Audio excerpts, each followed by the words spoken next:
আসসালামু আলাইকুম। আমি আবুল হোসেন ব্যাচেলার। আমি একা একা রান্না করি।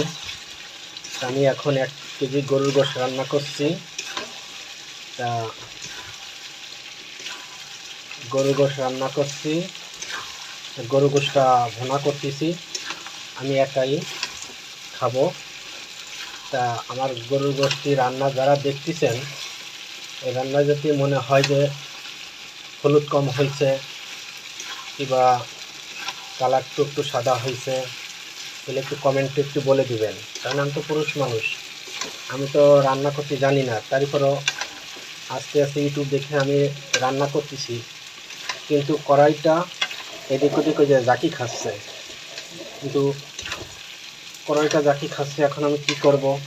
একটু ভয়ও লাগছে, আমরা পুড়িয়েও যাচ্ছে। তার আসলে গোশতটা খাতে মনে হয় অনেক টেস্ট হবে। আপনারা যে ভিডিওটি দেখতেছেন, যারা দেখবেন সবাই একটু লাইক দিবেন, শেয়ার শেয়ার করবেন।